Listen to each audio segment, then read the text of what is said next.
if you're stressing about SEO, title, tags, description, all of that stuff, if that's all that you know how to do, but you don't know how to do creative work, you are in deep, deep trouble. All that stuff is important. However, it's least important. And I've been saying this over and over and over again, and people aren't listening as they should, because if you're focusing on that too much and you're not focusing on the creative element of your product, you are going to be left in the dust. Let me show you. Look over here. Let's just say you're going to do this rug, right? And if you hover over this, I have just installed this on my computer, Etsy GPT. What that does is basically lets you put together a title, description, tags, all of that extremely fast. And it's only going to get better. This is at its worst state. My point is that people have been dogging me on when I say this, SEO is not that important. It's important in the beginning, it's important at putting together, but it's becoming more and more easier for regular people that have no idea what SEO even stands for to be able to do that with accuracy representing their product. So if you're putting so much energy into this topic and you're not developing the other thing, you are going to be in deep, deep trouble. So what do we do as Etsy sellers in a world that is changing extremely fast? And you can have stuff like this at your fingertips. And in fact, there's another form of AI that's becoming more and more popular, Auto GPT. Basically what this is you make it do tasks and it will literally call and order a pizza for you. This is at its worst state and we're all impressed. Now imagine if you're saying, hey, Chat GPT, you take a photo, can you put together a listing of this product? It'll do that with very minimal amount of questions. It'll figure out what your title is. It'll figure out the best tags to put in for that listing. That is the future of where we're going with putting together listings on Etsy or Amazon, wherever you're going to sell.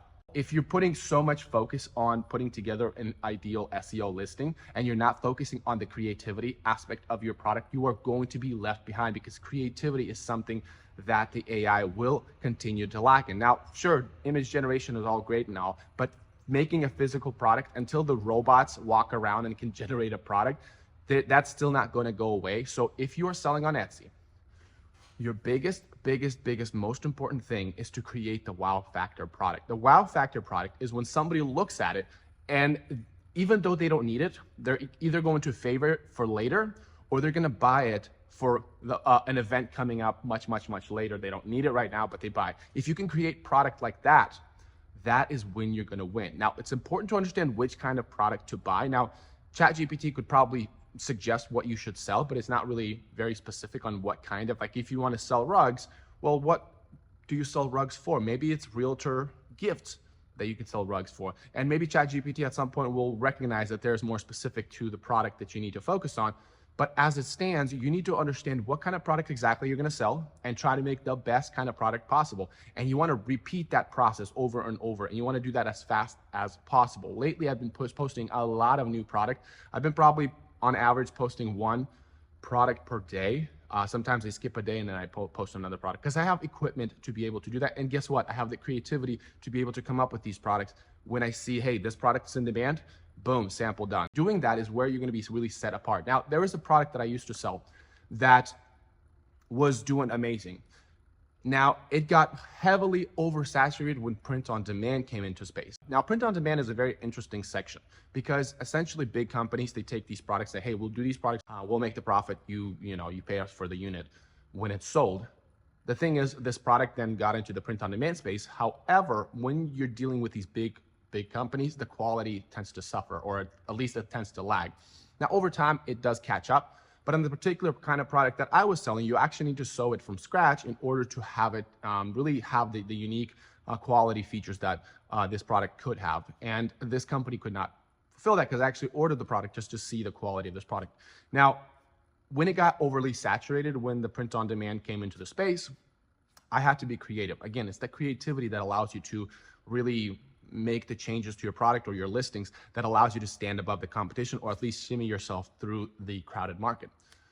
When I made those quality elements be the main point of my thumbnail, that created a much more unique product that stands above all these print on demand products that allowed customers like, hey, I want that because none of these have that. It was the creativity of me looking at that product and seeing what elements of the physical product, when you buy it, that you cannot experience. I make that the fundamental my thumbnail of that product. And then I added an element, like if you add a jingle to every cat collar you sell, print on demand is going to fall flat. They like to do very stock, very blank kind of product. But if you add an element to that that is especially desirable by the customer, all of a sudden you're going to change the trajectory of your listing. So I could have went into like, oh, it must be the SEO. Maybe I can target keywords that are not overly saturated. No, I just took that product and created more. I brought in creativity.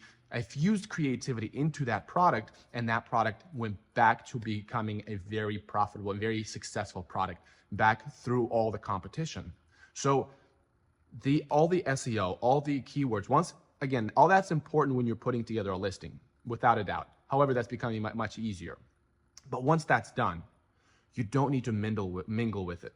You need to think about creatively about your either next product or how can you improve creatively the current product. But even then, changing things up tends to be a little kind of a sketchy, slippery slope. Or when you're creating a new product, you want to understand why exactly you've been ranking down so that you can target that. So it's about the creativity that you need to focus on, and how can you utilize your creativity? What kind of equipment do you need to get to bring your creativity to life? Now, during recession, that's gonna be my next video. During recession, there's certain kinds of niches you wanna go into because those are highly requested niches during the time of recession that you wanna start buying into in the stock market term. But in this case, you wanna start listing into those niches because during recession, these are going to be very, very important niches to keep your business continuing either to stay firm or continue to grow. So make sure to hit the subscribe button because I'm going to share with you guys those niches. Meanwhile, make sure to check out this video. This is where I break down how I analyze the listing as it's being advertised or as it's being sold for the first few weeks,